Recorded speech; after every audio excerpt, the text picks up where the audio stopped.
cho Văn Quyết. Có thể sẽ rất bất công cho Nguyễn Văn Quyết và là điều đáng tiếc cho bóng đá Việt Nam khi ngôi sao này không được gọi tập trung đội tuyển quốc gia để chuẩn bị hai trận đấu vòng loại thứ nhì World Cup 2026 khu vực châu Á. Hẳn chẳng có lời với nhận định như vậy, bởi Văn Quyết đã ghi bàn trong 3 trận liên tiếp, góp sức giúp Hà Nội giành chiến thắng lần lượt trước LPBNK Hoàng Anh Gia Lai 2-0, Thanh Hóa 2-1 và Quảng Nam 3-0. Ở cuộc đối đầu với Khánh Hòa, tiền vệ đội trưởng này cũng có cú sút phạt tạo cơ hội cho Văn Nam ghi bàn thứ nhì, giúp Hà Nội giành chiến thắng chung cuộc với tỷ số 5-2. Đây là trận thắng thứ tư của đội bóng thủ đô trong 4 vòng đấu gần nhất. Không chỉ góp công quan trọng vào 4 bàn thắng kể trên, Văn Quyết còn được xem là thủ lĩnh của câu lạc bộ Hà Nội, người dẫn dắt lối chơi cũng như luôn xốc dậy tinh thần của đội bóng trong mọi hoàn cảnh. Cần nhắc lại là sau vòng đấu thứ 18, câu lạc bộ Hà Nội còn đứng ở vị trí 7/14 với 4 trận thắng liên tiếp.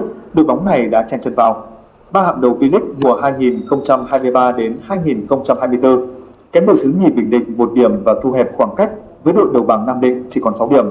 Thành quả tuyệt vời của câu lạc bộ Hà Nội có dấu ấn rõ nét từ tay cầm quân của huấn luyện viên Daiki Iwamasa.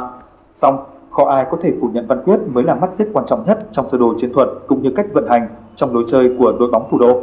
Liệu đã có thể kết luận ở thời điểm hiện tại, không cầu thủ Việt Nam nào đủ sức tạo dấu ấn mạnh mẽ và mang lại lối chơi hiệu quả như Văn Quyết. Vậy tại sao Văn Quyết không được gọi lên đội tuyển Việt Nam đợt này? Không riêng Văn Quyết, tiền đạo Đinh Thanh Bình đi bạch Hoàng Anh Gia Lai cũng không được triệu tập. Dù đã ghi 4 bàn trong 6 trận gần nhất và là chân sút nội hiệu quả nhất trong tháng 5, không ai có thể làm thay công việc của huấn luyện viên Kim Sang-sik, nhất là khi tân huấn luyện viên trưởng chỉ mới chính thức ký hợp đồng với VFF vào ngày 9 tháng 5. Chưa đủ thời gian để nắm bắt phong độ và hiểu biết mọi cầu thủ hàng đầu để đưa ra quyết định tốt nhất về danh sách đội tuyển. Vì thế, vai trò của bộ phận phụ trách chuyên môn của VFF cũng như của Hội đồng huấn luyện viên quốc gia trong việc góp ý cho huấn luyện viên Kim Sang-sik về việc tập trung đội tuyển thực sự rất quan trọng.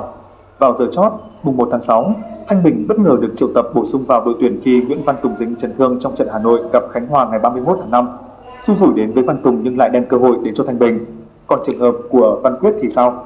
Việc một trong các tiền vệ tổ chức tấn công tốt nhất của bóng đá Việt Nam thời điểm hiện tại không được gọi lên tuyển thực sự để lại nhiều tiếc nuối.